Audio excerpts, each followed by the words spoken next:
I'm your host, Gerhard, and you're listening to Ship It, a podcast about getting your best ideas into the world and seeing what happens.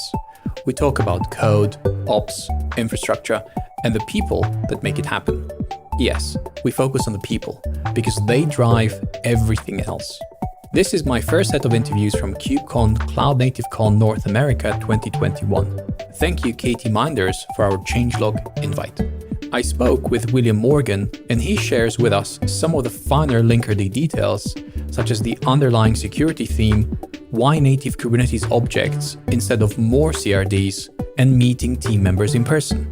Frederic Branczyk speaks about Parca, a new continuous system profiling tool that uses eBPF to help you understand what is happening on your hosts. Andrew Rynhard gives us a great Talos OS and Kubespan perspective and shares some follow-up videos on these topics. The last conversation was with David Flanagan, you know him as Raw Code, about new beginnings. It's only been less than 2 months since we've had him in episode 18, and he kept really busy. Caleb, his 3-week-old baby boy, was the youngest attendee at this conference, and some talks made him sleepy, so good job everyone. Big thanks to our partners Fastly, LaunchDarkly, and Linode. Thank you for the great bandwidth, Fastly. You can learn more at fastly.com. Ship new features with confidence by getting your feature flags powered by launchdarkly.com. And thank you, Linode, for keeping our Kubernetes fast and simple. You too can run our infrastructure as we do via linode.com/changelog.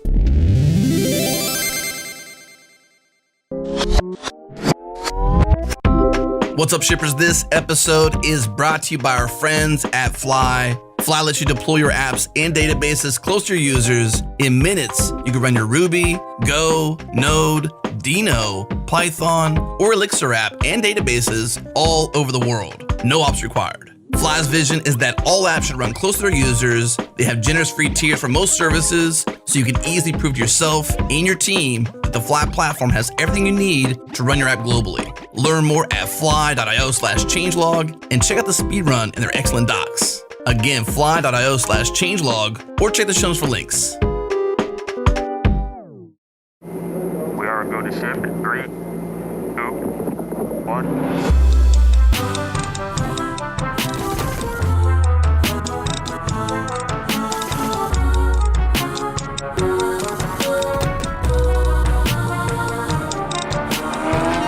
One of my favorite talks from KubeCon in May, the European one, was Overview and State of Linkerd. And you, Will, did a fabulous job, but I have to say, between you and Mate, I'm not sure who was the better one, because it was a great talk. No, seriously, how is Mate doing? He's doing great. He's doing really fantastic. You know, he's kind of a rising star in the CNCF. He was a community bridge participant, you know, as a student just I think a year ago. And then has already risen to the levels of Linkerd maintainer. So yeah, he's really fantastic. I really love that story, like him shipping code, going from nothing to shipping code for Linkerd. Yeah. That was amazing to see. Yeah. And the enthusiasm and the fresh perspective, all that's been great. So in May, we heard many good things, many great things about Linkerd 2.10. I know that Linkerd 2.11 is out. So what is new in the new version? Yeah. Great question. So 2.11 is actually, 2.10 was a big step, but 2.11 is even bigger. This is the first time where we have introduced policy into Linkerd, which means that you can now control which services are allowed to connect and to communicate with each other. So prior to 2.11, you know, whenever you've told Linkerd, hey, I'm service A and I want to talk to service B, Linkerd has done its best to make that happen, right? It'll do retries if there's a transient failure. It'll do load balancing. It'll do all this stuff. And now with 2.11, for the first time, you can say, no, A is not allowed to talk to B unless these conditions are met. Okay. So that's a big, you know, for anyone who's in the security world, this is the idea of micro-segmentation, you know, and this sort of thing becomes very important. How do you declare that? Do you have a UI? Do you have a configuration? How does that work? Yeah, so a lot of our design principles in Linkerd are to allow you to do powerful things with as little configuration as possible. And the way we do that typically is by sticking as close as we can to Kubernetes primitives. So, you know, rather than inventing some new version of the service, well, we just use regular Kubernetes services. Rather than inventing abstraction layer on top of these other things, well, we just give you give you those Kubernetes objects directly. So we've tried to avoid introducing CRDs, and I think prior to 2.11, we had 2 CRDs, I think in total from, 2 years of development or 5 years of development, or however you want to count it. But with 2.11, we introduced 2 new CRDs. So the way that it works is you express policy by using a set of annotations that you can set at the cluster level, at the namespace level, at the workload level. Or in addition to that, you can add these CRDs that basically specify the types of traffic that are allowed to happen. And that combination together is really elegant because it means you can express a wide variety of things from like either a very open cluster that only has like certain exceptions, like this sensitive service, you can only talk to it under these conditions, all the way to everything's locked down and the only traffic that can happen is traffic that I've explicitly allowed to happen, and everything kind of in between. Yeah, okay. So that makes perfect sense, especially from the Kubernetes primitive side. I really like how you're thinking about that. But one thing which I really loved about Linkerd was the visual element, right? The dashboards, the visual, the graphs, all that stuff. That was amazing.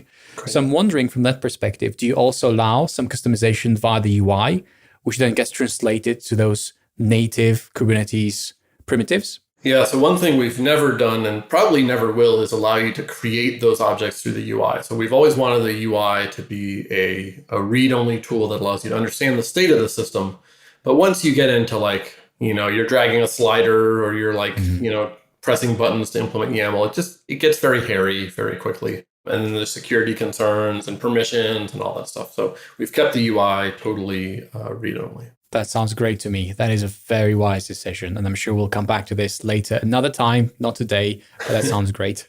So which is your Linkerd top of your mind item? And this can be something that you will be working on or something that's, is like a hard problem that you've been working for some time, or something that you're excited about Linkerd, which is outside of this release or outside of the features. Which is your top of your mind? Yeah, so for me, it's kind of I think it's a theme more than anything else. And it's a theme that we didn't really expect when we were first starting to develop Linkerd, but it's one around security, around especially, security of the traffic in your cluster.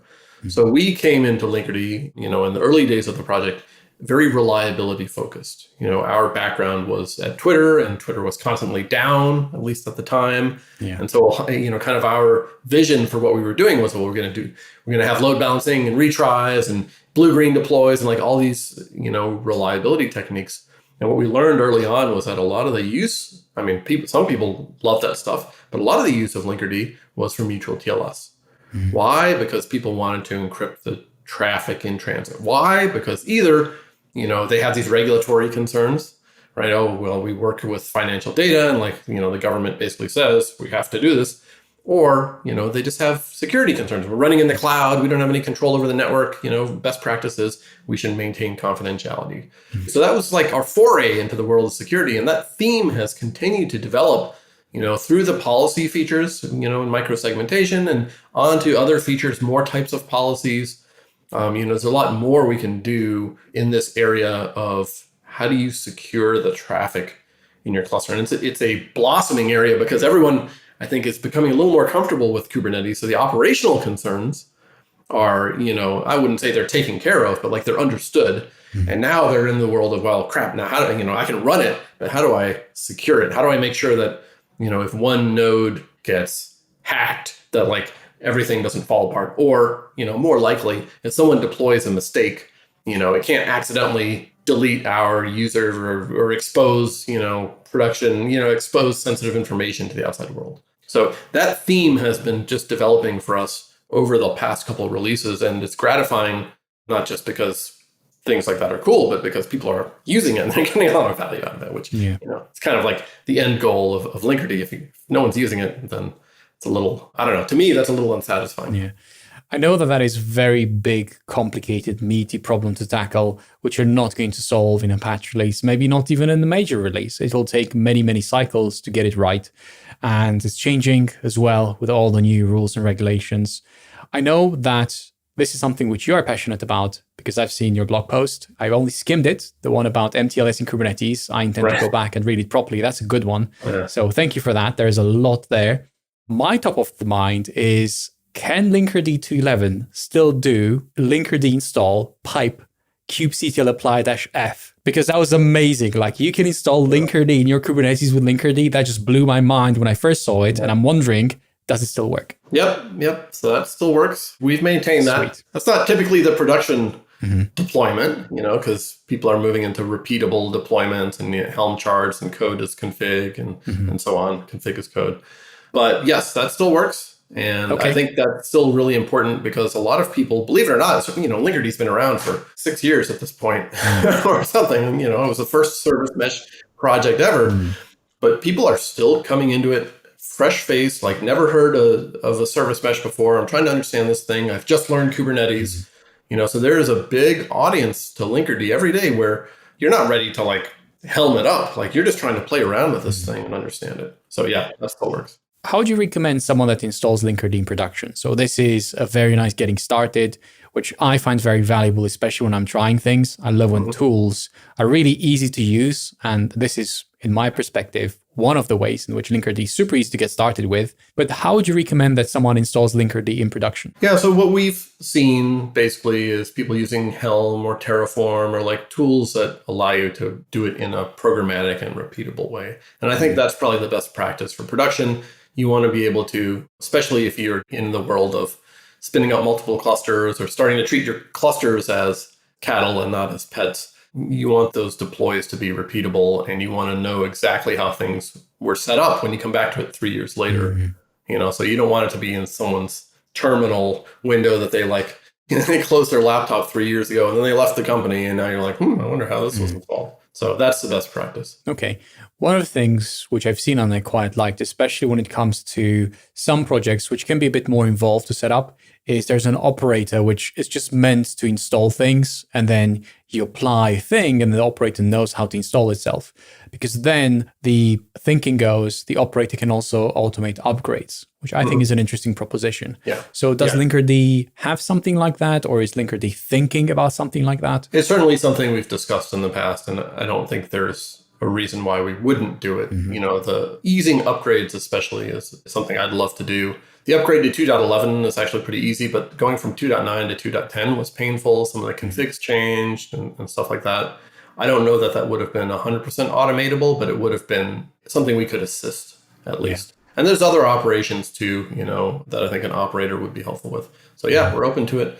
PRs, welcome. Nice. Very smooth. Very smooth. Okay. So the upgrade from 2.10 to 2.11, is it just apply the Helm upgrade?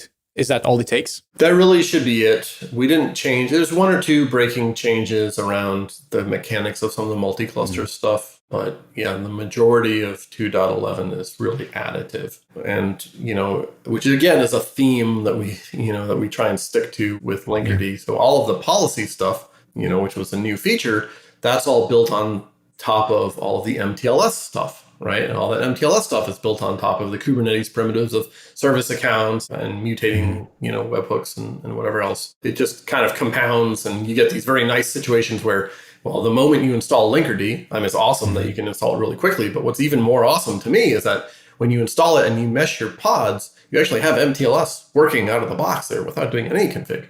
If you read that long MTLS guide that you talked about, the vast majority of that is stuff, it's complicated stuff. And then at the end, I'm like, but you don't have to do any of that because you can just install Linkerd and it does all that stuff for you. Nice. And that means that all the policy stuff can then be built on top of the identities that MTLS provides. So they're cryptographically secured identities. And it's all done in this zero trust fashion where the enforcement point is at the pod granularity. It's not at the firewall or the edge of the cluster. So all this nice stuff happens. Okay. Do you have any dependency on something like Cert Manager or maybe a specific Kubernetes version? What does that look like? So for Kubernetes versions, we basically try and, support the most recent 3 Kubernetes versions. And, often we'll have support for earlier ones, but it's not really the policy is like, okay, most recent 3.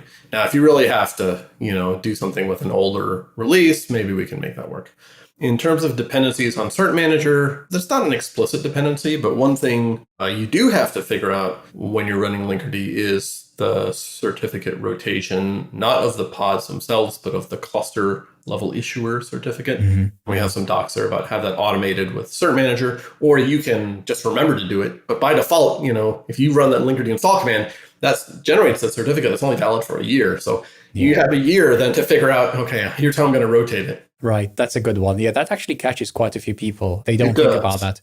But maybe if you upgrade, does it get rotated part of the upgrade? Because that would solve the problem. No, it doesn't. No, it doesn't, because I don't believe it does. Actually, I'm not sure. Yeah. Okay. But in addition to the issuer certificate, there's also the trust certificate or the trust root, which definitely doesn't get rotated as part of an upgrade. Yeah. And that also has a 1-year expiration. So, it is easy to install and it's easy to make things work. But like with any sophisticated piece of technology, as you push it into production, there's stuff that you need to be aware of. Yeah. We actually wrote a run book, a production run book for Linkerd on buoyant.io. So if you want our advice as, the company that has installed Linkerd and helped people operate Linkerd in a lot of different places, and in fact, we operate it ourselves. If you want our best advice for how to install, you can read through the run book, and we talk about certificate rotation and some other things you want to be aware of. That's a good one. Okay, I didn't know about that. Thank you. That's a great tip. You got to make sure you don't have clock skew between the nodes, because, all these TLS certificates, have time components. And if you've got big clock skew, then things are not going to be able to connect even though they should. There's details. It turns out computers are complicated. As much as we try and simplify them, there's details. So I'm wondering, what are you looking forward to the most when it comes to KubeCon, this KubeCon, which is... Oh, for me, that's easy. And it's actually not really it's kind of semi-project related. It's just being there in person with other human beings. Right? For me, that's so gratifying. I think open source can be a little isolating because a lot of your interactions with people they come into the, in our case, the Slack channel, and they're like, hey, I have this problem. And then you help them fix it. And they're like, thanks. And they leave. And then next person comes and presents you with another problem. And you develop this kind of transactional relationship. And what you don't see in that, which you do see in person, what you don't see on Slack is, people then go off and they deploy Linkerd and they're really successful. And their company is, thankful and everything's working well. They don't come back to the Slack to say, well, sometimes they do. But usually they're like, okay, cool. Now I can do the rest of my job. Yeah. But in person, when you talk to these people, you realize there actually are a ton of people who are running Linkerd. They're, it's solving big problems for them. And now they have an opportunity to come up and tell you about that. So that aspect has always been really amazing for me. And the virtual conferences, as much as I like the convenience of not having to hop on an airplane, they don't quite have that same thing. So that's a long answer to a short question. I'm looking forward to the human interaction. Oh, yes. Don't we all? Don't we all? Yeah. I wish there wasn't a screen today. Yeah. Yeah. Human, another human. That's not part of my family. Isn't that nice? They're sick of hearing about it. Right. Yeah. Right. Okay. So if someone's listening to this and you are using Linkerd, and especially if it works, and you don't think you need to get back to William and the Buoyant team and the Linkerd community, that's actually wrong. Go and show a sign of gratitude. Say, hey, thank you, this is great. Share your use case. Share what you like about it. Even if everything is perfect, sharing that is worth it. People will appreciate it. And you've heard it from William, so do as William says. That's what I say. Yeah. At a minimum, swing by. If you're at KubeCon, swing by and say hi. That as well. Yeah, I wish I could swing by, but I can't. Next one. If you come to Europe, because that's when the next one will be. So anyways, for the people that can't attend KubeCon, like myself, and they will be catching up on videos, any advice that you have for those people? How can they make the most out of it, even though they can't be there in person, and some of them are just catching up on the videos? What can they do? Yeah, so, I don't know if I have great advice. My relationship with virtual conferences is not a great one. It's it's just a different experience. I don't know. I think like many of us, I sit in front of a screen all day, and, it's really hard to want to keep doing that in any other form. But I will say, we have a Buoyant virtual booth, and we've tried to make that as fun and as interesting as possible. I'll be hanging out there, even though I'm in person at the event, I'll also be spending time in the virtual booth. We've got the run book and a bunch of other Linkerd stuff. We've got an opportunity for you to get, I think we're raffling off Linkerd swag. So if you visit us, you've got a chance that we'll actually ship you a hat and some shirts and stuff. So I don't know about the rest of the conference, but I think the Linkerd booth at least will be interesting. Okay. Did you have time to check the talk schedule? Anything interesting? Any talks that you're looking forward to? Well, now I'm going to seem like a bad person because I only look at the Linkerd talks. That's okay. That's fine. That's perfectly fine. Yeah, we have one. My kids are also the best. You know what I mean? So there are 2 talks at KubeCon that I am particularly excited about. Actually, one of them is going to be at Service Mesh Con, which is a day 0 event, which I have mixed feelings about as a conference, but there is a really cool talk there from the folks at Elkjøp, which is the largest retailer in the Nordics, about how, and it's like a multi-billion-dollar business that everyone, in that region knows about how they use Linkerd and Kubernetes to like re-platform their entire company. So that one's really cool. That's Frederic, who is also a Linkerd ambassador and is like heavily involved in the project. So it's really awesome to see him be able to talk about what he did with it. And then the other one that I'm really excited about is from, I guess, the other part of the world, which is the folks from Entain, Australia, have this amazing story where they basically 10x their throughput using Linkerd of their entire system. And they have a really big deployment through a combination of load balancing and some other stuff. So they're going to talk about that at KubeCon proper. I think that's on Friday. So those 2 things I'm really excited about because I've been talking to these people both of them for a long time. And yeah, I'm just really excited to get their story out there. They're both really exciting stories. Okay. I will make sure to check them out as well. I'll put them in the show notes for people to check them out if they'll be available. But that's great. Thank you for sharing that. When it comes to the people that you're most looking forward to meeting, anyone in particular that you want to shout out? Oh, boy. I actually am meeting a ton of people there. But is there anyone I want to shout out? No, I don't think so. That's good. It's too many. Let's pretend it's so many, like no particular name comes to your mind. That's okay. That works too. One thing that's weird is I'm going to be meeting people who have worked on Linkerd for a long time who I've never actually met in person. That part's exciting. I'm going to be meeting people who work at Buoyant who I've never actually met in person. Even though I'm the CEO, I've never actually met them in person. So we're going to meet for the first time at KubeCon. I mean, that's just a sign of the crazy times we live in. Well, I hope everybody shows up and everybody will be just as excited as you to meet them and happy afterwards, like they'll want to do it again. Everyone will be smiling behind their mask. Exactly. Yeah, you can't see it. So yeah, if they're frowning, well, actually, if they're frowning, you can see. But anyways, anything interesting happening in the next 6 months for Linkerd that you want to share? Anything coming up? Whoa, boy, gosh, I feel like we just had all the interesting things happen at once. We had... graduation happened just like a few months ago, 2.11, and now we're planning 2.12 and 2.13. So, do we have anything specific beyond like some really cool releases coming out? I don't know. A lot of what I've been focusing on recently has actually been on Buoyant Cloud, which is our SaaS kind of complement to Linkerd. And there's a free tier, so you can check it out and you can, use it without having to actually swipe a credit card, at least at small scales. And there, a lot of the exciting stuff we've been working on is how do we take all the cool stuff that's in Linkerd and actually extend that out, so that, yes, you're getting metrics, but can we just host those metrics for you?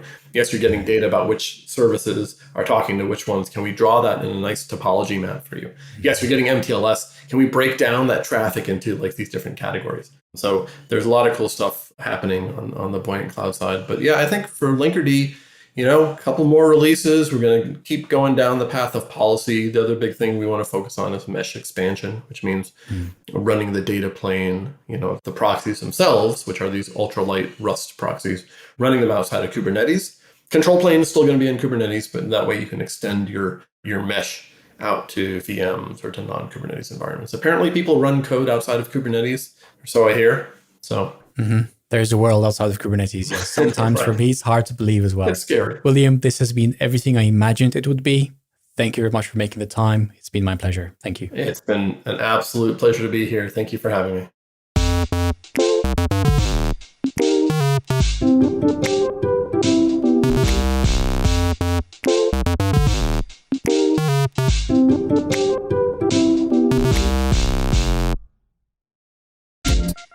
This episode is brought to you by our friends at LaunchDarkly, feature management for the modern enterprise, power testing in production at any scale. Here's how it works. LaunchDarkly enables development teams and operation teams to deploy code at any time, even if a feature isn't ready to release to users. Wrapping code with feature flags gives you the safety to test new features and infrastructure in your production environments without impacting the wrong end users. When you're ready to release more widely, update the flag status, and the changes are made instantaneously by their real-time streaming architecture. Eliminate risk, deliver value, get started for free today at launchdarkly.com. Again, launchdarkly.com.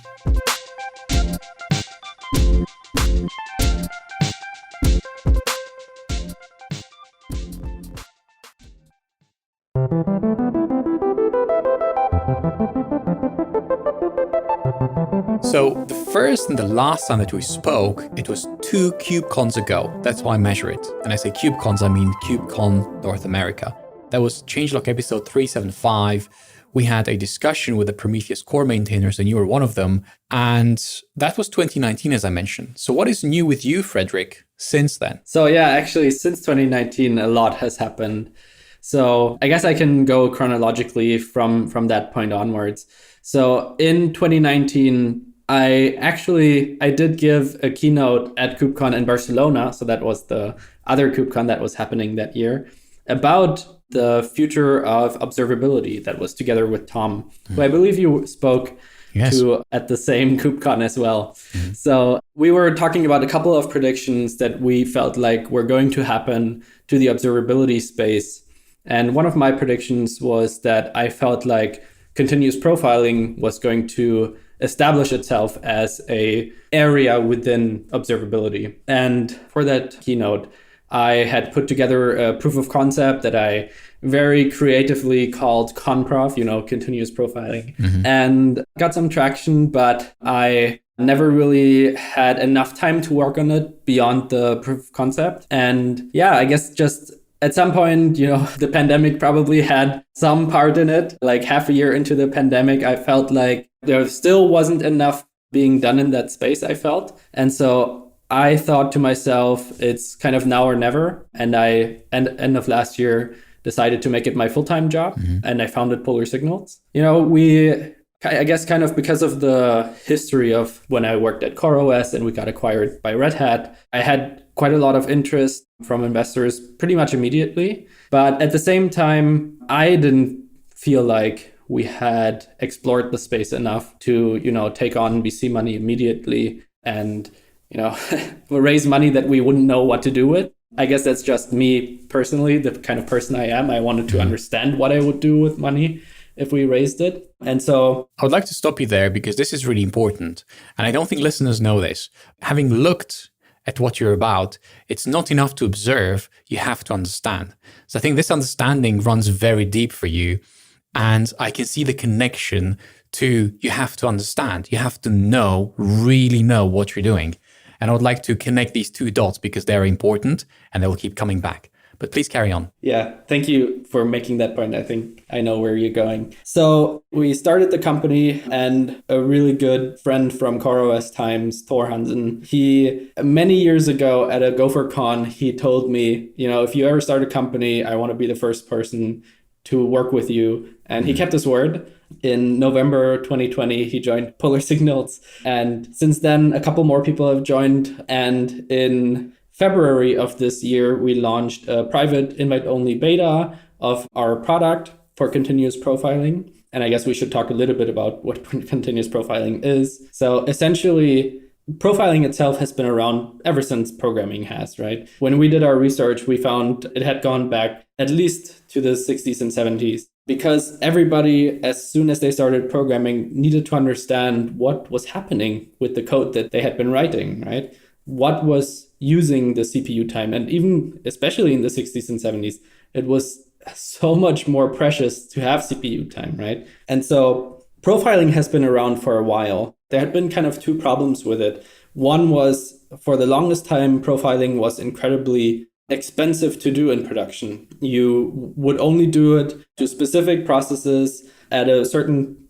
on demand, because you didn't want to create too much additional overhead. There was one thing that kind of led to us being able to do this in production and always on. And one of those things is what we call sampling profiling. So instead of kind of tracing exactly, absolutely everything a process does, we only, 100 times per second look at what the program does at that particular moment in time and capture the stack trace of what it does. Because essentially the stack trace represents what the program is doing, right? And so for a start already, for some hyperscalers, this was already enough to build continuous profiling tools for them to consume internally because they could do it always on in production now. Now, as it goes with so much cloud native technology and developments, that wasn't necessarily accessible to everyone. And one of the really amazing things that also have happened somewhat recently has been eBPF. And eBPF allows us to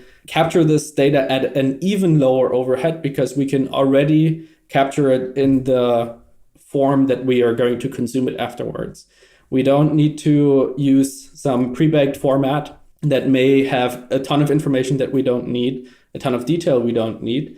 We can produce exactly the data that we want and make that exportable to user space and then ingest it into our storage.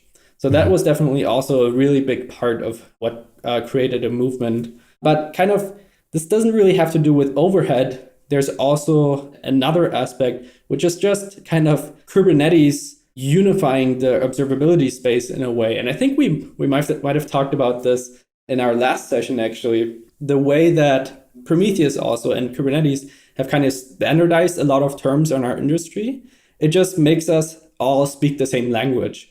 And so this is super powerful because all of a sudden, when I say pod and you say pod, we immediately know what we're talking about, right? And so this is much more cultural than it is technologically, but it means that our knowledge is transferable. And so this is incredibly powerful. And then the last piece is putting all of this together.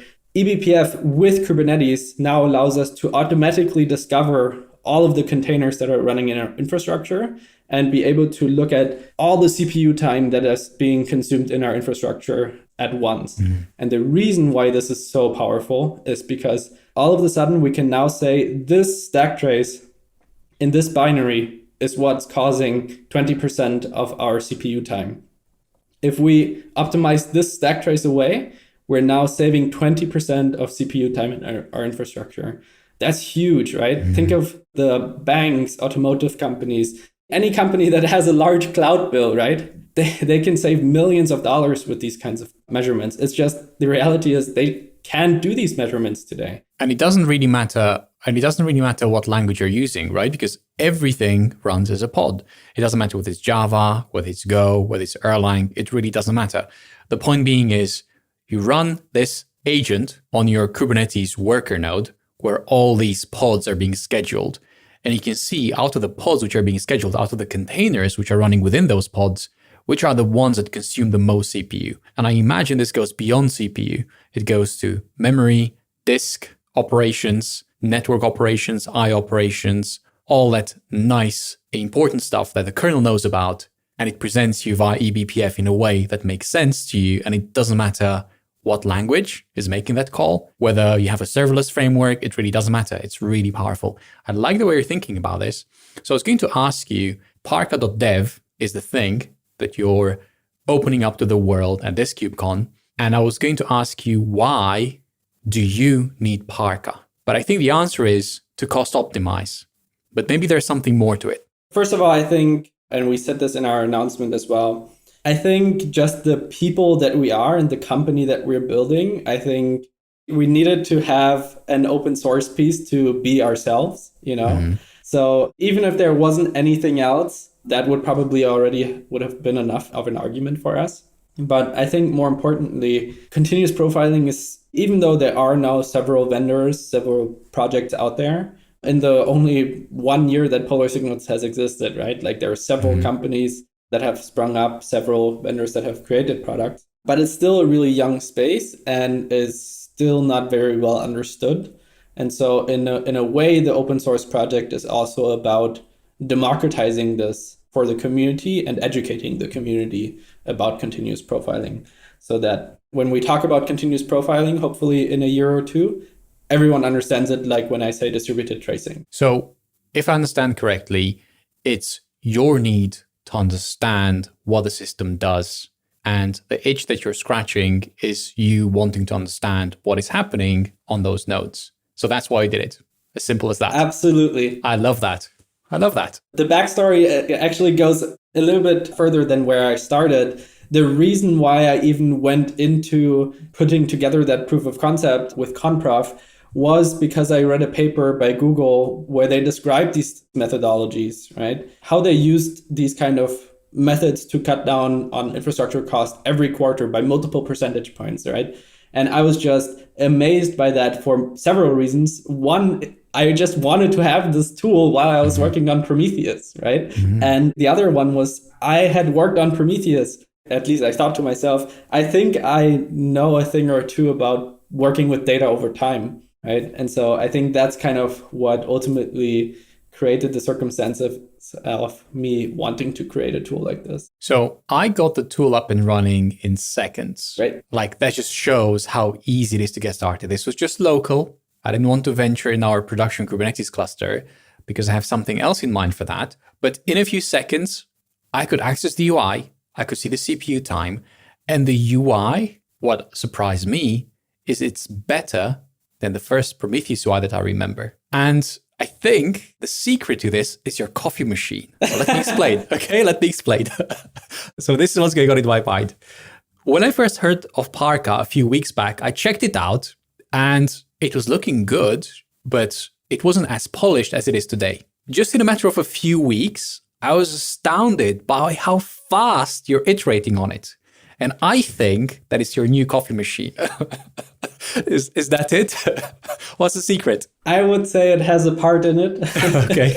I think the UI is actually an evolution of several attempts at it. The very first one was actually within our closed source beta product, where, when we launched it in early February this year, we used this to work really closely with a couple of early users to understand what is it that they, beyond the UI even, what is it that they want from an experience from a tool like this, right?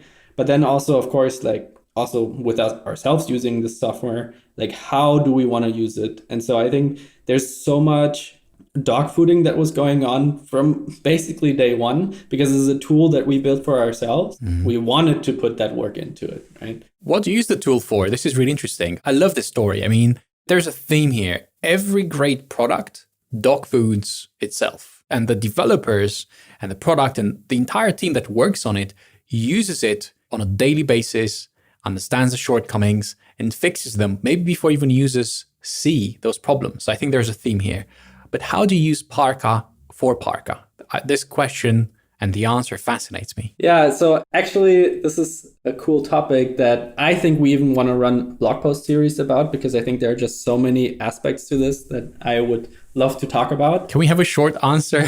Because this is a short piece, but it's obvious that we need a much longer one. Yeah, so basically, boiled down, Parca itself is a really performance-sensitive software, right? It has a specifically designed storage and query engine so that we can actually do all of these amazing things with continuous profiling. So we use Parca to optimize Parca. And so this is kind of a vicious cycle, right? Because we keep creating this more and more performance software to create more and more performance software to do even more powerful things to optimize it even further. And so it's really addicting almost. I love that. We do the same thing. I'm a big fan of that. That's it. That loop, it's one of my favorite loops.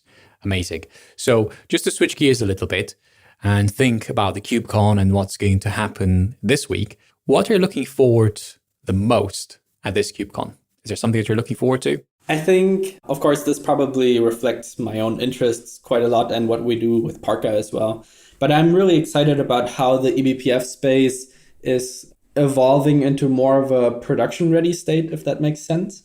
I feel like it's very similar to the first hype wave of service mesh that we had, where everybody was talking about it, but no one was using it. And then one or two KubeCons after that, suddenly there were all of these great stories about how people were actually running it and using it in really useful ways, right? And so I feel like we're kind of at a turning point with eBPF as well, where so many people have gotten their hands on it that we're suddenly seeing all these really incredible applications for it. And so I'm really looking forward to a bunch of the eBPF talks that are coming out. Any specific talks? There's one by Derek Parker, who works on the Delve debugger, which is kind of the de facto debugger in the Go community. I think he's doing some really interesting things. There's even some integrations into the debugger with eBPF. I find that really interesting. But the really cool thing about eBPF is almost its unpredictability of what you can do with it. Like, because it allows us to do such wild things anywhere in the kernel attached to any kind of event. People have come up with super innovative things that we were able to do in the past with kernel modules, but let's be honest, nobody really enjoyed the user experience of that. And now all of these things are being productionized, and I'm just really excited about all the possibilities. That sounds interesting. So anything eBPF related, that's where your interest is. And you, Derek Parker, did you say? Yeah. Okay. I've heard Derek Parca. Derek Parker. Okay. That's a good one. Park everywhere, right? Unintentional. That's what happens. And I'm imagining that you're not going to attend the conference in person, right? Yeah, unfortunately, as much as I would have wanted to, unfortunately, travel restrictions are still in place for Europe to travel to the US. But, there's always another KubeCon. Yeah, it was the same for me. You're right. I really wanted to be there in person. So what advice do you have for those that couldn't attend and will be attending virtually, and some will be catching up on the videos because they won't be able to attend virtually because of the time difference? Yeah, I mean, look, it's like half of the world that's not able to attend this KubeCon, so you're not alone. I know there are several folks that are doing just, local meetups or local virtual meetups, or just, going for lunch or something. Find your local group, or if not, just watch the recordings. The platforms have become so much better since the first time we've done these virtual conferences. Just try to be a part of it as much as you can, given the circumstances. And, we've got KubeCon EU coming up next year, and it's at the end of the winter, right? So no matter what happens, that's kind of the time when COVID cases went down anyways. I feel like the next KubeCon in EU is going to be great. Right. A lot of us are going to be able to attend that one, if not this one. Those are some great tips. Is there anything interesting happening in the next 6 months for Parca that you want to share? I think in a way, a lot of what we shared it really early intentionally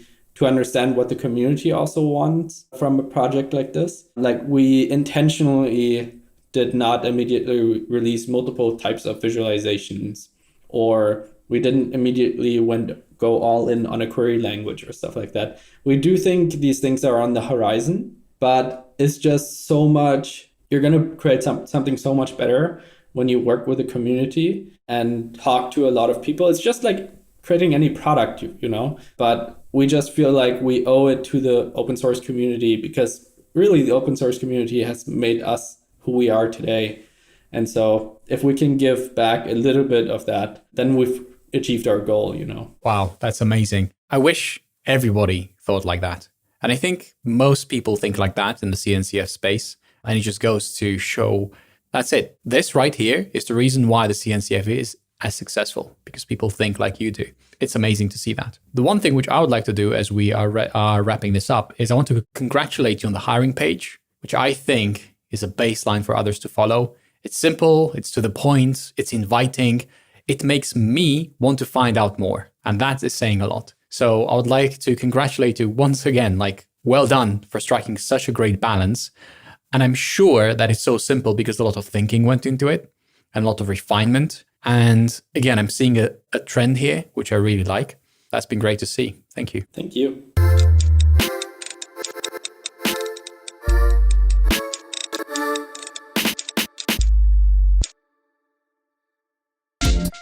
This episode is brought to you by our friends at Incident.io. Every software team on the planet has to manage incidents, and a very large percentage of those teams are using Slack to communicate. That includes us. With Incident.io, you can create, manage, and resolve incidents directly inside Slack. Here's how it works. Head to Incident.io and sign up for free, then add it to your Slack. From there, you have a brand new incidents channel where all incidents get announced. Use the /incident command to create and manage incidents. This command lets you share updates, assign roles, set important links, and more, all without ever leaving the incident channel. Each incident gets their own Slack channel plus a high-res dashboard at Incident.io with the entire timeline from report to resolution. Get everyone on the same page from the moment they join the incident and help stakeholders stay in the loop. Add Incident.io to your Slack today and prove to yourself and your team that they have everything you need to streamline your incident management. Learn more and sign up for free at Incident.io. No credit card required. Again, Incident.io.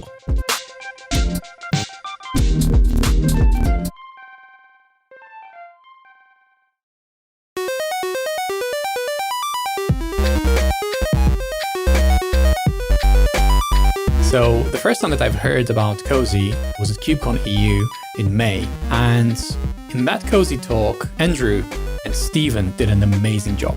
My concluding thought was that it made me reconsider the operating system that I run for changelog.com. And I do have to say that while I didn't get there, I'm really glad that we have this opportunity to talk with your amazing microphone, Andrew. Yeah, I have since upgraded since KubeCon EU. I think that was with my blue baby bottle. This one's the Sennheiser MKH416, and it's just this one is made for like voiceover. So yeah, I'm loving it. It's an amazing sound, I have to say. And there's also something natural there. So I really like it. Like, listening to that talk and seeing the visuals that Stephen produced were amazing. So awesome. That was a great one. So since KubeCon EU, which is about 5 months now, what is new in the world of Cozy? So Cozy proper, as far as, what it is in the GitHub org and, outside of Talos, not much has looked like it has changed. But in Talos itself, we've been implementing a lot of the ideas and kind of using that as a proving grounds, if you will, for the idea. And it's actually working out phenomenally well. We have since rewritten our entire networking stack of Talos on top of the concepts of Cozy. And it's really, really cool. I mean, where do I even start? When you submit your configuration to Talos, the controllers just pick it up. They know when to set up bonding. They know when to, the order in which you should set up the interfaces to get bonding going. Validation on whether or not the particular combination of options for an interface, say, just won't work. Tons of validation around things.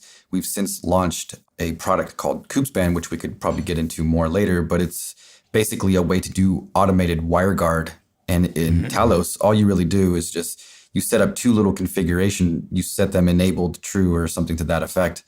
And all of a sudden, all these nodes know how to reconfigure themselves reactively. And this is all really because of the ideas around Cozy. Otherwise, we're going to be stuck with SSH and going in and manually executing, classic Unix utilities. And it just, sure, it would work, but it would not feel clean. It would feel very hacky. So I'm pretty proud of what the team has been doing. So first of all, when I looked at Talos, it looked really interesting. The getting started part, I struggled a little bit. And I know the Sudero came along and that made some things easier. Cozy was really interesting because the concepts, they were not like specific to an implementation, but they were like a standard that you were trying to build. And I really like that. I do have to say, since trying Sudero the first time, I think it was 0.1, when I struggled. I haven't tried it since. I know it's 0.3. So even though I would love to start with this, how would I start? Like, where would I go with Talos? Which is like the first thing that I would do? What would you recommend? Yeah, so we have the ability to basically spin up Kubernetes clusters right there on your laptop, built into our CLI. I'd say that that's the easiest way. If you want to get a feel for what it's like to interact with an operating system that's API driven and has a CLI and doesn't have SSH and all these things, that is the easiest way. You just do a simple command, talos-ctl cluster create. The good news is this kind of translates really well into, say, running it on bare metal. You could literally grab that configuration file, maybe modify the networking section a little bit, turn on a machine with an ISO file, and submit the configuration file that you had running from your mock environment, by the way, which runs in Docker or QEMU. Those are probably the two easiest ways. One has a benefit of being more developer friendly. Let's say that you're developing an application and you want something to represent your testing or production environments closely. That's when Talos CTO cluster create is really nice, because you could just spin up a Kubernetes cluster. You got one a minute or two later, and it matches, at least API wise, everything that you're going to run in production. And then, getting that to work in actual bare metal, that's another story. Typically, that just involves networking, and that's where 90% of all the problems happen. So at that point, it's really just crafting the networking section, as we just talked about. Cozy's going to roll those out for you. Well, Talos using Cozy. The easiest way to get started on bare metal, I would say, is using the ISO or the ISO. Some people call it different things. After that, Pixie booting. Pixie booting is a whole nother level. And that's where we have our Sodero product, which aims to streamline that whole process and really own it for you.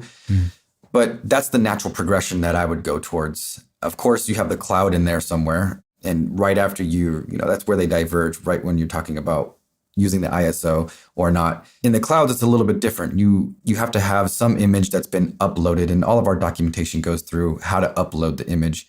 In our releases, we have the assets already prepared for you. You follow the documentation to upload the image into your particular cloud, and all you do really is turn it on with the correct user data. So what I'm getting at really at the end of the day is it just really boils down to, how do I get Talos just simply installed or like running somewhere, right? Whether that's a VM or containers or bare metal. And then it's just knowing the configuration file. In the same way that with Kubernetes, I know that I have Kubernetes. Do I really care where it's running? I know that I can describe my application and how it should run using declarative YAML. We're bringing that same experience into the operating system. So getting started, it's really just grasping the idea that you just need to turn Talos on, however that may be and wherever that may be, and get comfortable with the configuration file and being able to submit and update the system. I can see where I've been going wrong, because I usually start in the cloud, and I usually start with Pixie booting.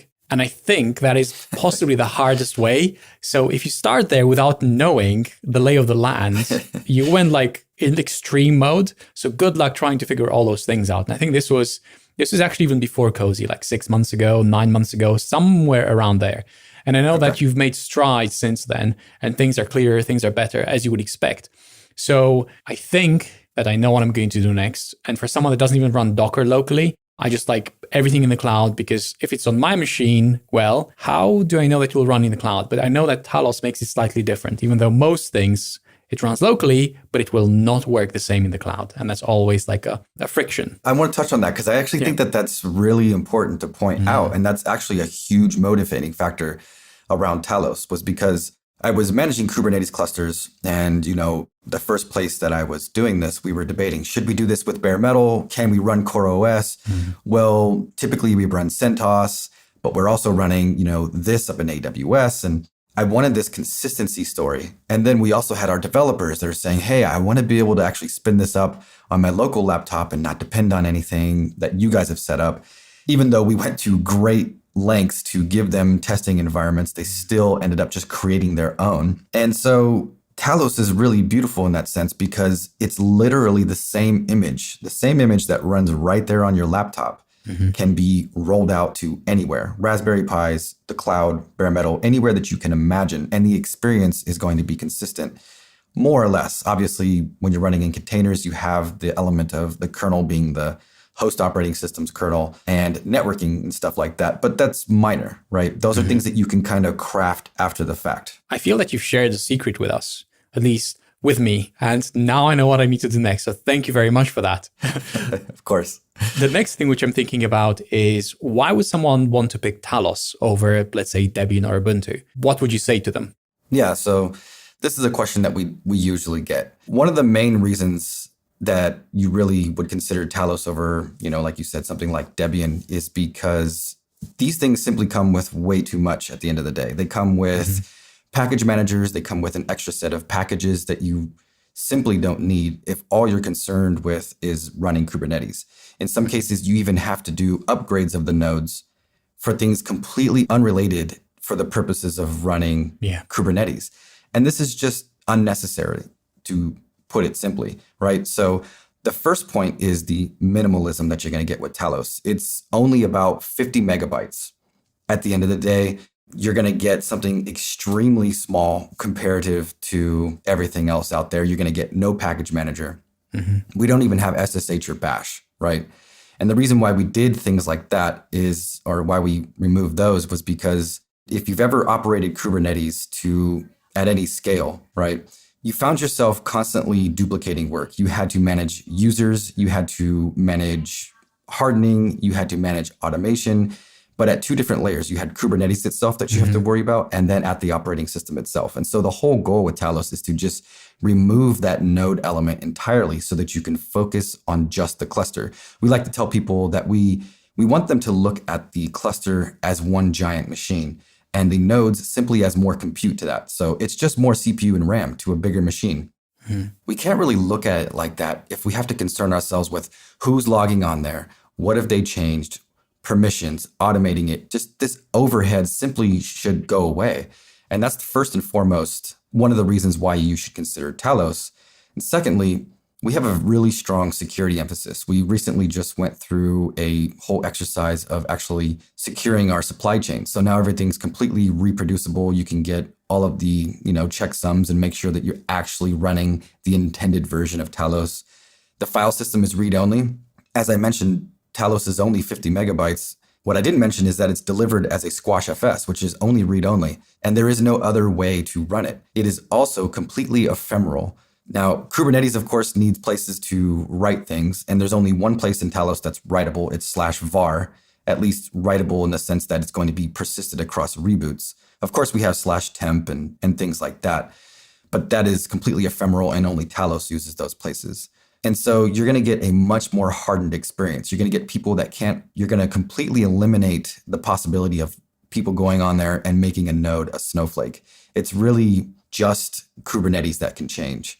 And so that's a huge benefit when you're talking about running anything more than 10 nodes. I know that everybody's thinking about security chain attacks and security of everything, software, developers signing, can you sign everything from your commit to the release, to the artifact, to what it runs, when it runs, so that you can trace it all the way back to the origin of the code being written? That's really, really important. I really like this minimalist story, not just from a security perspective, that you only run what you absolutely need and you run it with the least privileges. That is very, very powerful. And I think it somehow has been forgotten in the age of containers and Docker, because it was like the wild, wild west for a long, long time. And I'm really glad these concerns are now coming back, because I know how important they were 10, 15 years ago. So I can see the cycle. We're back where we started. So from that perspective, I know that these minimalist systems, one of the things that they replace, and I'm wondering whether Talos does the same thing, they replace glibc for something like Mussel. And what that tends to happen is glibc is a lot more battle tested. So the performance on glibc of anything tends to be better. So what I've seen is weird crashes, weird degradations, weird IO performance when you don't run glibc. So what does Talos use? We actually use Mussel, and we haven't seen that at all. And I think that may largely be due to the fact that the only reason that we run Mussel, we only have a handful of things really on the root FS. We have Containerd, and we have XFS progs, and maybe some LVM tooling, and then Talos itself. And so the actual C libraries that are running in Talos are practically negligible. Yeah. It's practically zero. We don't even have systemd. In fact, our init system is a new init system that we're building for the purposes of these style of operating systems, API-driven operating systems. And so that is written in Go. Practically everything that we do is in Go. And so I think maybe that can be contributed to the fact that, we are running Mussel, but we haven't ran into any issues. Yeah. And then Kubernetes itself, since it's delivered in containers, those containers have glibc. So the role that Mussel really plays in our ecosystem is very, very small. Yeah. I always had it different. So usually the host would run glibc and the container would run Mussel. And then that combination from that direction always seemed to have create problems. This was about 2 years ago. I remember when we were looking at RabbitMQ, the image in the context of running it, at performance, at scale, what's the most you can get. And then you have the Erlang VM, so it's slightly different. But I do remember the Alpine-based images had all sorts of weird issues that the Ubuntu ones never had. But now again, this is the container image. This is not the host. So I'm really curious to try it out for myself and see what is different. Who knows? Performance could even be better. Which kernel version are you using, by the way? We are on the latest LTS. I think it's 5.10.62. Nice. Okay. We used to run like latest Linux kernel. And, we still kind of go back and forth on what we should do. And I think we're now leaning more towards LTS because the changes that Linux introduces sometimes just causes us more headaches, especially when you're on the bleeding edge versions of it. But the latest LTS so far has been really, really great for us. We've been playing with the idea of maybe having LTS style releases of Talos, which are pinned to LTS versions of the Linux kernel, and then having more edge versions, which are running the latest stable, not LTS. But today, we're still playing with the overall strategy that we want to take long-term. And we just kind of settled on LTS for now because that's kind of a safe play. So speaking about LTS and strategy and roadmaps, anything interesting coming in the next 6 months? So between this KubeCon and the next one for Talos and Cozy? Yeah, I'd say the biggest one is this week we're announcing Kubespan, which is, I'm just super excited about this idea, and I haven't even explained it yet. Okay, yes, please. That sounds very interesting, please. Yes, the idea is that since Talos can run practically anywhere, we're finding people want to bridge, say, bare metal clusters with instances running in the cloud. And so far, there hasn't been any good solutions for this. With Talos, we're kind of uniquely positioned since it's API driven. We own the whole stack. We got Cozy managing the network. And so what we did is we went ahead and we actually wrote a tooling to basically automate the key distribution and the peer discovery of WireGuard VPN. So I can spin up a cluster right here in my closet that's running on Raspberry Pis and extend that out to AWS really, really simply, really, really easily. And the latency is somewhere like, I think the latency that WireGuard adds is somewhere around a millisecond. And so it's, it's negligible, but you get this consistent experience network-wise, regardless of where you're running that particular node. Even the pod traffic can be routed over it. Kubernetes can actually be configured to purely talk over the WireGuard network. And so the idea with this long-term, the vision is that we're going to have users, customers that running in the data center, bare metal, which is a large part of our user base. All of a sudden, they have an influx in traffic and they need to expand the cluster, but they don't have the resources. Okay, fine. Let's just expand out to AWS momentarily. And when things calm down, we'll scale it back down to our core infrastructure or even another data center, spill it over to another data center. Now, a completely different use case, but very similar is maybe the edge. I have some Raspberry Pis that I want to actually join up to a cluster at the core, which is hosted in AWS.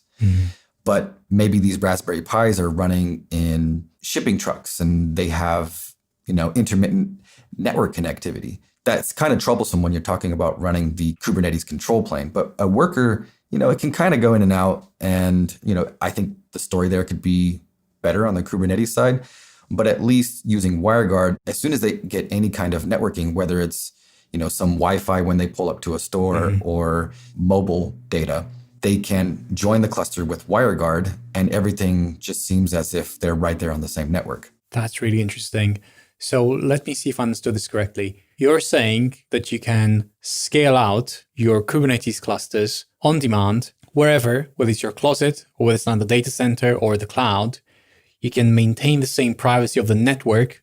Everything is encrypted. The data on those workers, you would think it's ephemeral data so that you don't store any state there so that you can scale back in. And Kubespan makes this seamless. Is that what you're saying? That's exactly what I'm saying. Of course, there's, little caveats, like the way WireGuard roughly works is you need at least one direction of communication. So in the case of, say, my private cluster running right here in my closet, it needs to be able to at least reach the workers. The workers don't necessarily need to reach it. It can establish the channel that way.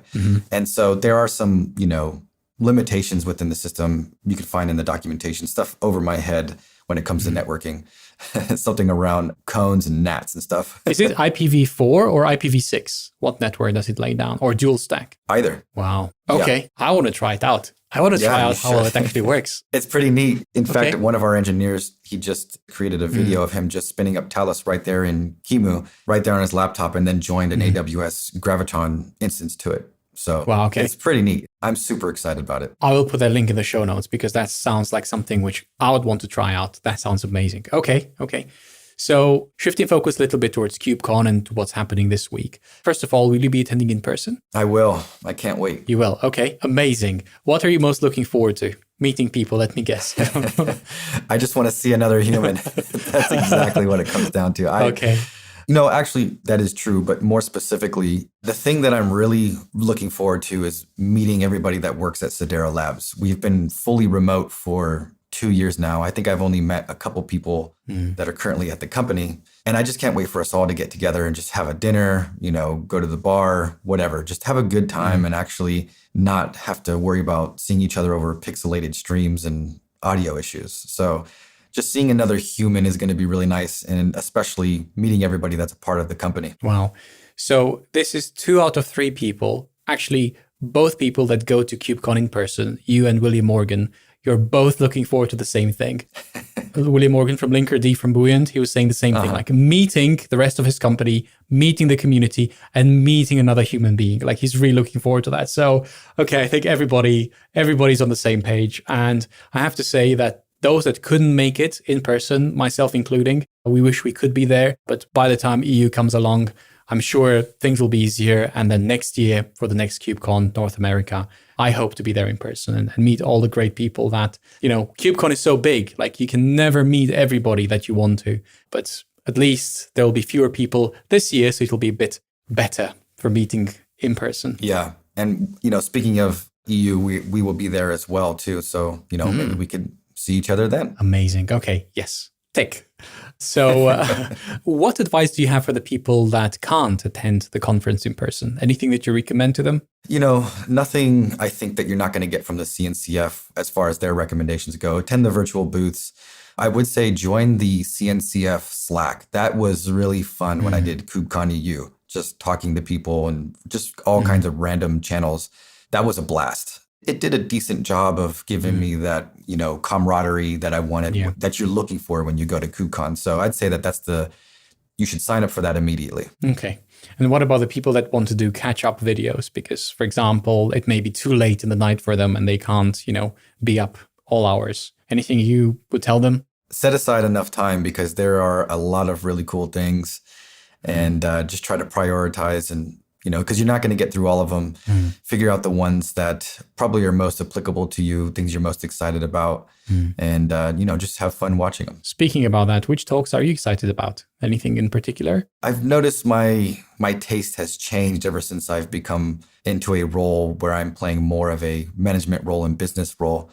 I do get hands-on technically, but less and less so over time. So I'm finding myself gravitating more towards things like, building community. There's a particular talk on how to make contributors maintainers, building your brand, stuff like that. Technical stuff, there is one on supply chain that I want to go look at, but I am reserving a lot of time for just talking to people as well. So I'll maybe grab a few, but they're going to be less technical. Okay. Well, Andrew, this has been a pleasure. I'm really glad that we had this opportunity. KubeCon EU just flew by and I didn't have time, but now I'm so glad that we had this time together. I'm really looking forward to trying Talos OS, to trying Sidera, and seeing Kubespan. How well does it work in practice? Thank you very much for sharing all these amazing things with us. Yeah, thank you for having me. It was a blast.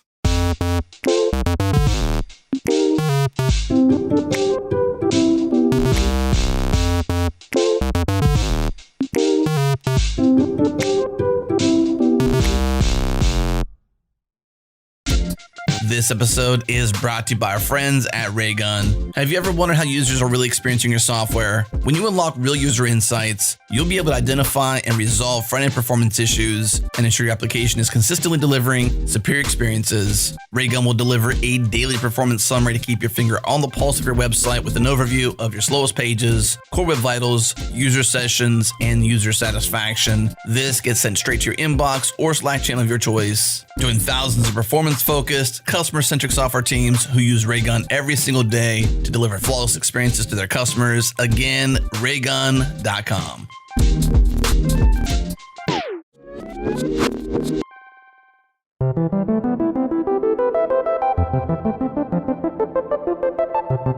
So KubeCon is my favorite time to catch up with the cloud native community, with the people, with the events, new features, new products. It's such an eventful time, KubeCon. I love it.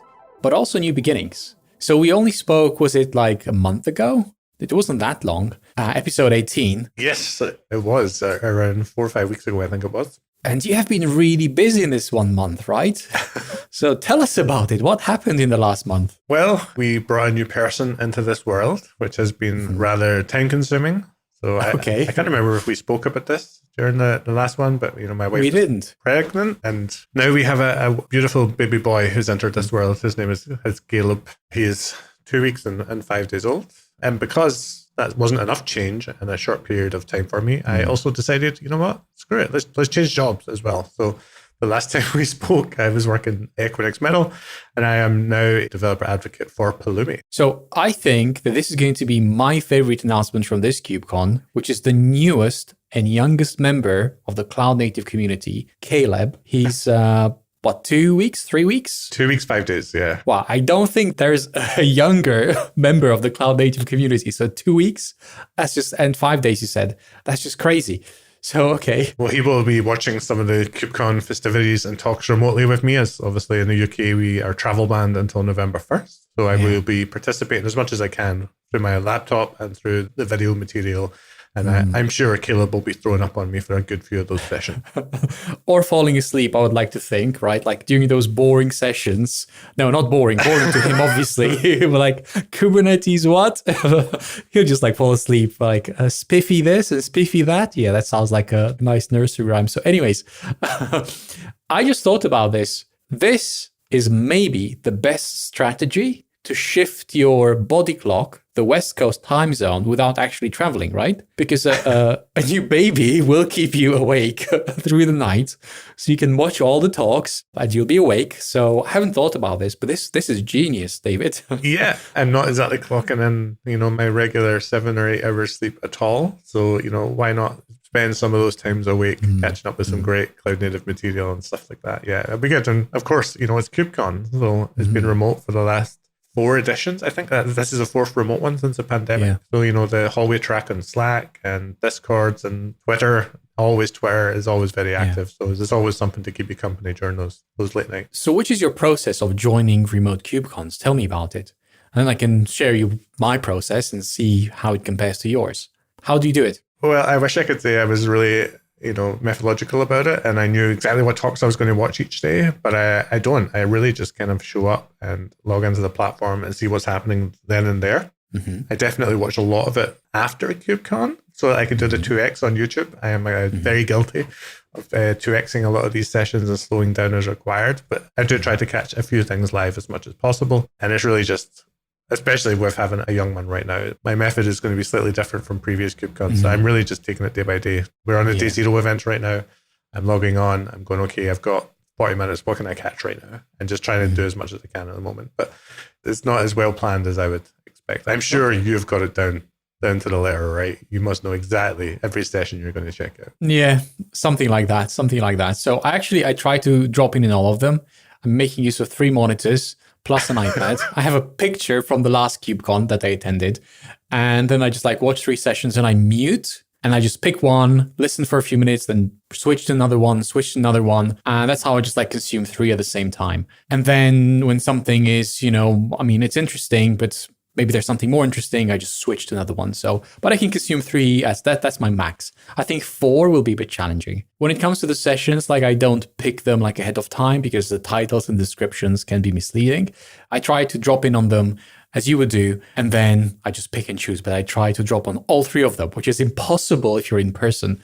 So I think this is the best way to do it virtually when it comes to consuming the talks. But what about interacting with the KubeCon, the rest of the attendees? How do you do that? Or do you even do that? Yeah, I do try and remain active. I'll go back to the schedule first, actually, just a little bit on that. So you're not the first person I've heard who has multiple talks running at the same time. There's a community member, Noel Georgie, who does 4 or 5 talks at the same time as well, flicking between them. I don't know how you do it. I'm a complete single tasker. I don't have the focus or attention span to do multiples. So mad respect there.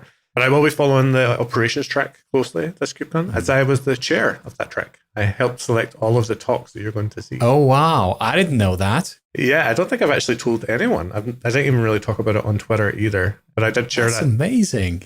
Wow. I helped pick all the talks. If you don't like them, it's sadly my fault and one other person, but it should be a pretty good KubeCon. Right. Okay.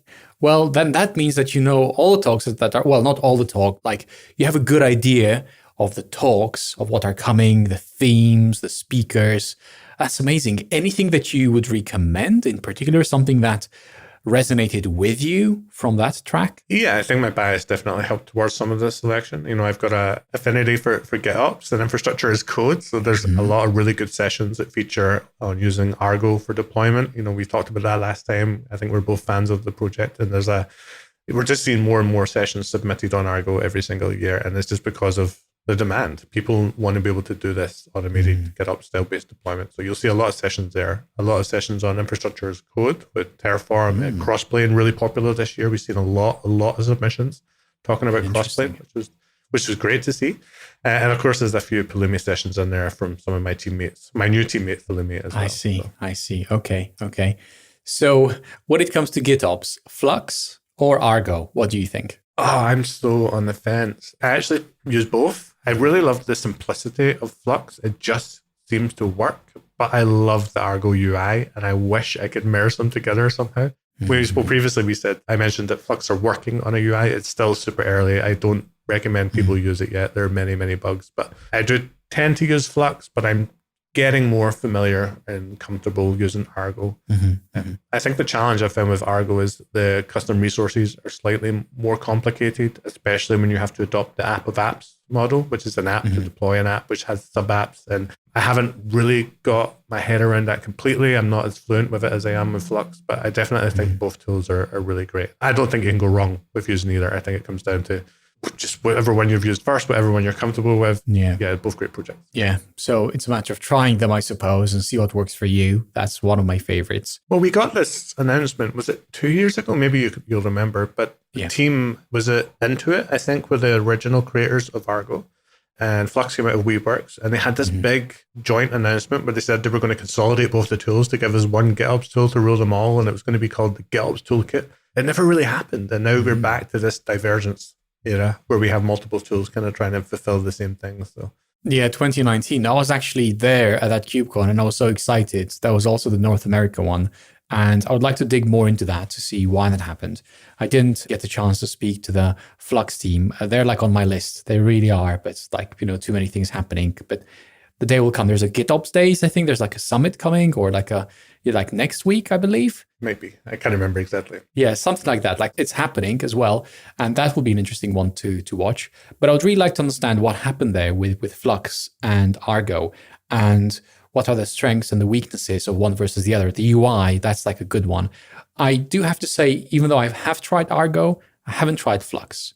So this GitOps Summit, which is coming, I'm hoping I'll be able to try it out in that context. I'm looking forward to that. Okay. I think Flux shines a bit better when it comes to being a bit more agnostic on the tools that you want to use to actually generate the YAML. Like, not all of our GitOps repositories are straight YAML manifest. We're using tools like Kustomize or the Carvel dev tools, or we're using Capitan. Like there's so much choice there. Decision fatigue is real, especially in the cloud native landscape. So Flux makes it a lot easier to say, I want to use a tool to generate the manifest before we do the apply stage. With Argo, I think it's a little bit more convoluted. There has to be a concept of like a provider, if I remember correctly, and they're not all supported. But that could have changed since the last time I looked. Cool.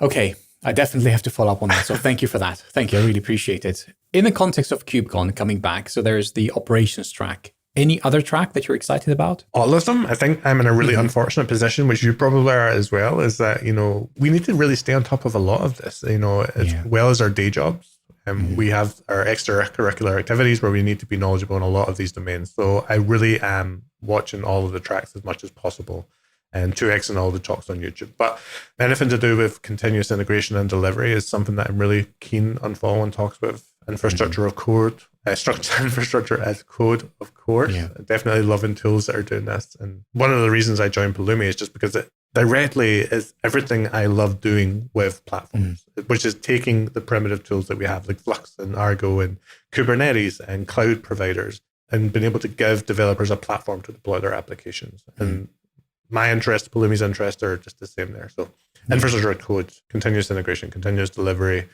those are the main things I want to see from KubeCon this year. So I would like to dig into that a little bit more, because that's like the other big thing that changed in the last month for you, the new job with Pulumi. I think Kat Cosgrove, is she there as well at Pulumi, I believe? Yes, Matty Stratton, Kat Cosgrove, and Laura Santamaria. They're my teammates. They're the developer advocacy team at Pulumi.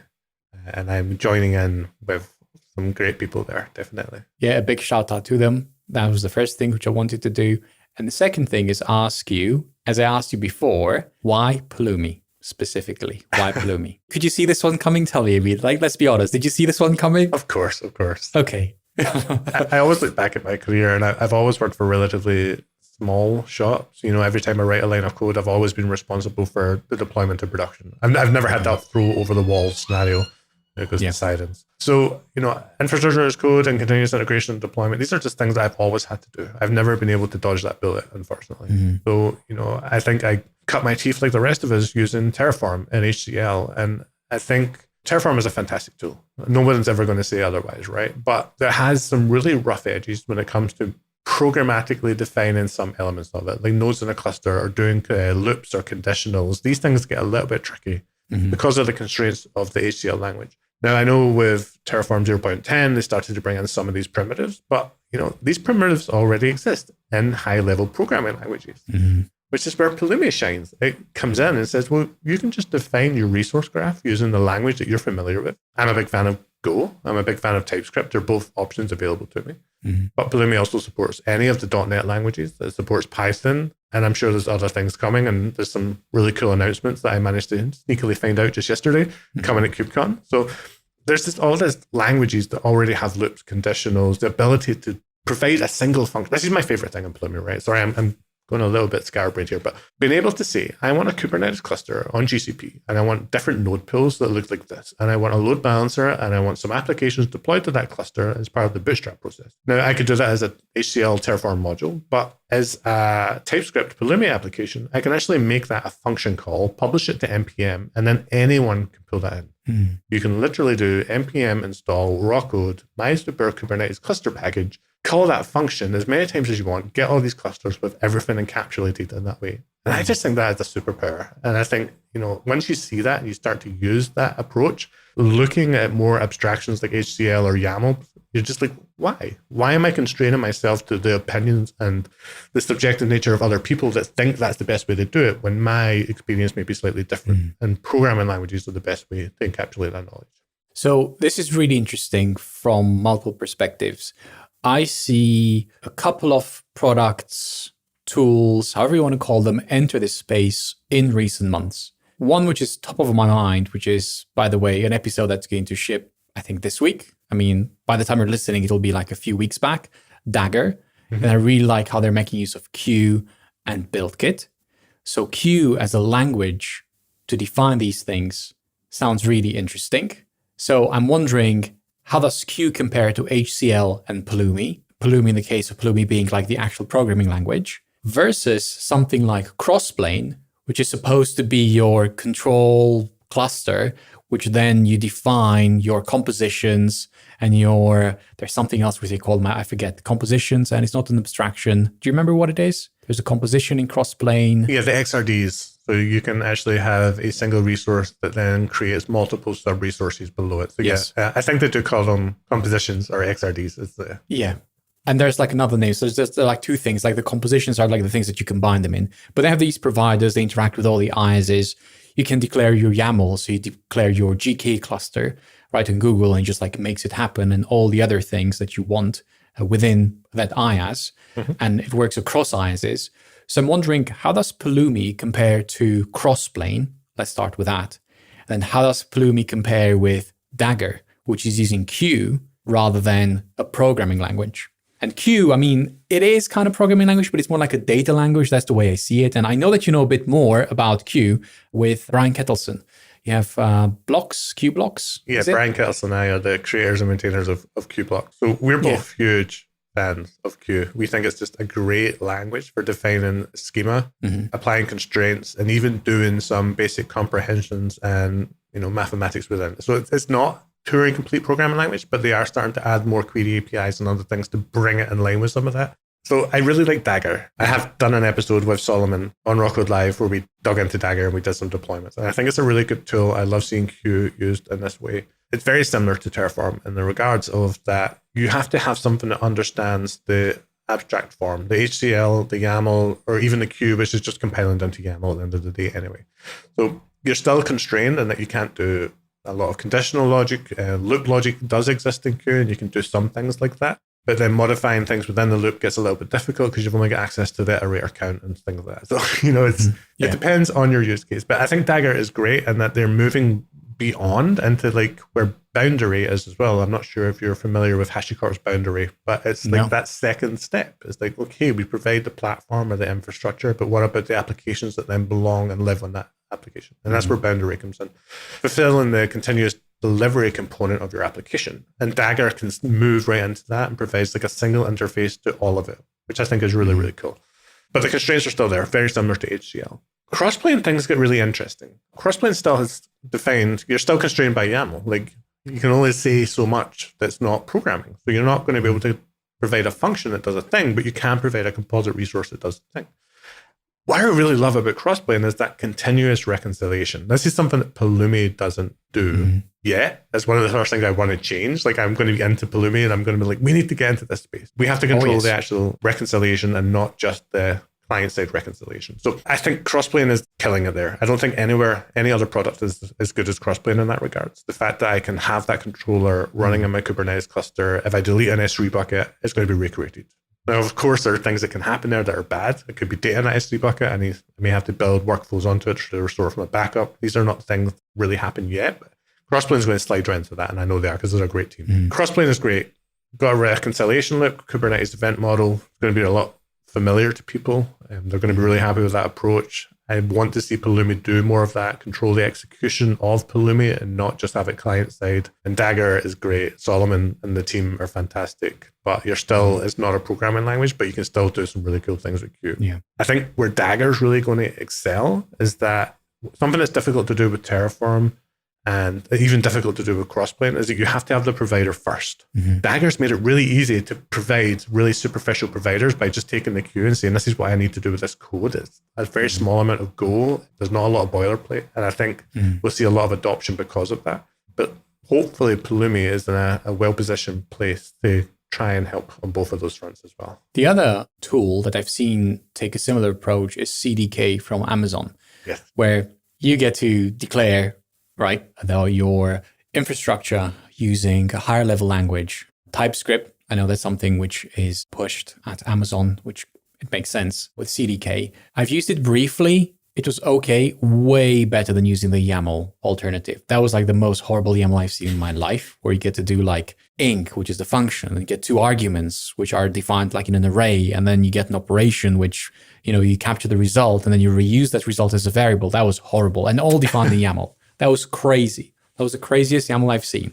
So CDK was better in that respect. So I can see some similarities there. It's interesting that you run it client-side. And when you say client-side, I imagine the CI could run it as well if it has all the secrets, but still it's not built into the product.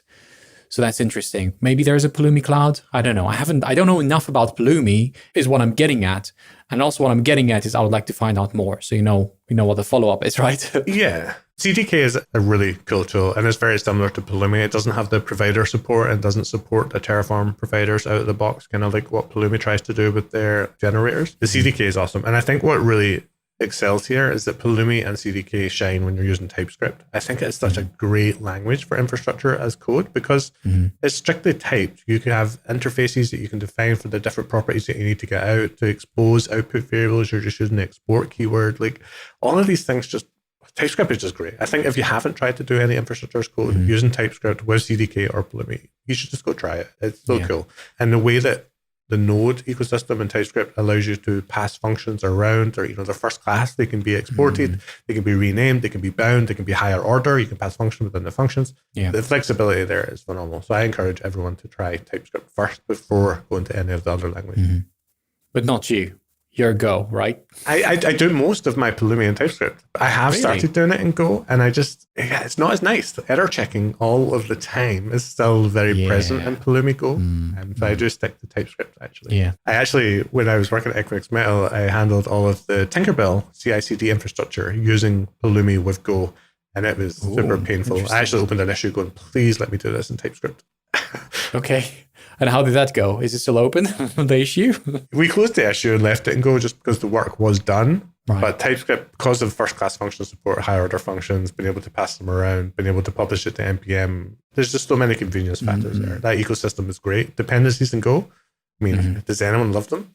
Probably not. Yeah, I know. That's like a very weird... Things are better now. I mean, I still have nightmares from like 6-7 years ago. Like early Go, when it was just released. It was amazing as a language, but oh my goodness me, the whole dependencies.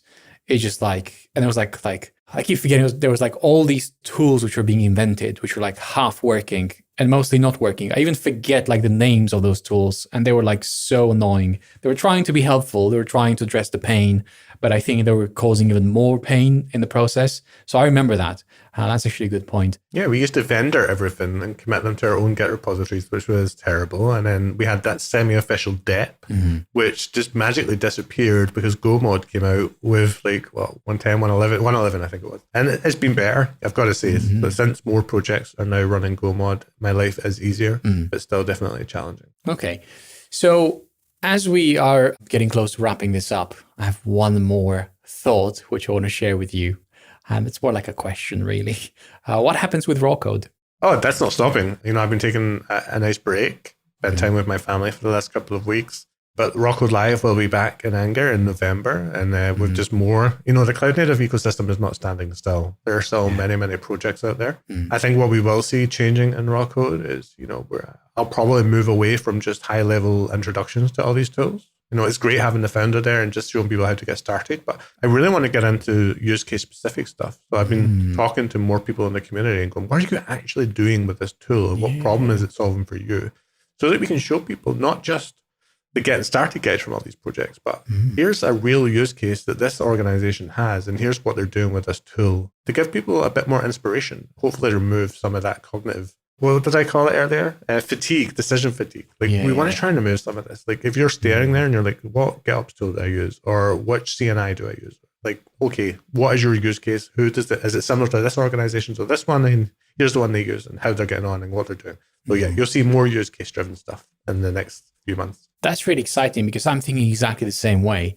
I mean, it's great to have all these conversations, like to get people interested and to get people kind of steered into what resonates with them so that they know what's out there. And there's so much out there, as you mentioned. But once you do that, you kind of start, I don't know, you feel which way you'd want to go, which way gets you most excited. And then the next natural step is to explore that space, right? You don't want to stay shallow all the time. I mean, breadth is very important, but there comes a point where you want to go a bit deeper than like the first hour, or the first like 2 hours, which is just very early beginning of any tool, really. So yeah, I think there's like everything we do is difficult, right? Software development is not easy. Doesn't matter how long you've been doing it. In fact, it probably gets harder the longer you've been doing it. But I think having that breadth of knowledge of what the tools are, when to use them, and roughly what they do is really important for everyone. But at some point, you do need to go down and actually use it in anger. You have to be able to solve real problems with the tool unless you want to be a consultant and you can jump from company to company and just say, oh, use this tool, use that, and then move on and never actually help them implement it. But at some point, you do need to use these tools in a real use case driven fashion. So I want to try and tackle that and make that easier for everyone. Well, I'm really looking forward to the new and better Raw Code Live. And I'm looking forward to what you do next. But I encourage you taking these couple of weeks, months, however long it's going to be, to make sure everything is nice and smooth. The transition in the new job is smooth. The onboarding is very important. And very often it's skipped, right? Like you just get thrown straight in the middle of it.